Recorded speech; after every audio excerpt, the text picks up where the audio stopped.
no-bake Banoffee pie. Banoffee stands for banana and toffee.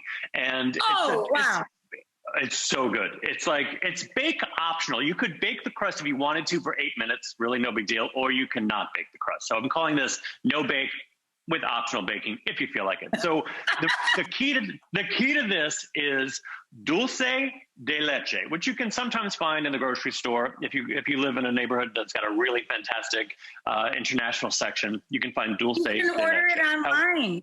I get everything online. Yeah, I do too. But I got to tell you something. It's really fun to make on your own. You buy a can of sweetened condensed milk. So I fill a pot of water. You just Bain-Marie. Yeah. Yeah, I do a bain-marie. You have to make sure that the water comes about 2 inches over the top of the can. Bring it to a boil, then bring it down to a simmer, and just leave it on a simmer covered so that the water doesn't evaporate for like That's 2.5 hours. You don't even have to watch it. That's brilliant. You don't even have to watch it. You have to sort of know that it's on the stove. You don't go out, for a long drive or anything. But still, if you're watching TV. It's so great, right? Yeah, it's great. And then, so you don't open the can. Then you open it up. I just want to show you what that turns into here. It's so delicious. That is so brilliant. It's so brilliant. Look at that. It's you literally caramelize the sugared condensed milk. It is so brilliant. In the can. So brilliant. It's the best. I made the crust out of salty pretzels. Shut up! No.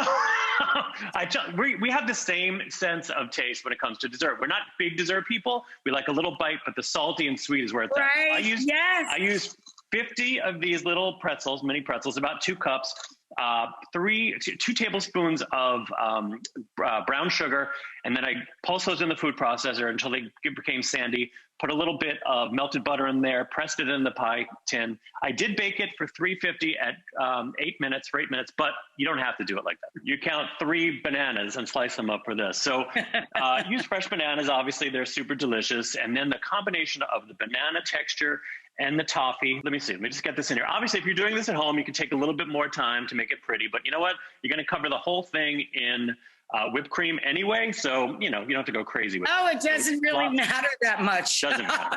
Look at this amazing dulce de leche. It's gorgeous. Look at the color of it. Oh my God, it's so pretty. It's so pretty. It's so good, people. It's like a less sweet caramel, I guess is the way to describe it if you've never had it before. Yes, So that's perfect. You put this in the fridge to let it set up a little bit. I got to swap out here. And then I'm going to top this in whipped cream. Gorgeous. Oh my God, it's so pretty. It's so pretty, right? Okay, and then whipped cream on top. And if you wanted to, you could put your whipped cream in like a piping bag and make it super pretty. But like I said, I'm just gonna eat this myself. Baby, we're not doing that. No. Oh, look at that. All right, so that's just whipped cream with a little bit of powdered sugar and vanilla in there as well to give it some extra flavor. And then the last straw. So beautiful. Chocolate bar, and I just take. I like dark chocolate with this. Oh, just get over yourself. I can't, Rachel. I can't get over myself. Wait till this camera goes off. I love you so much. You are everything.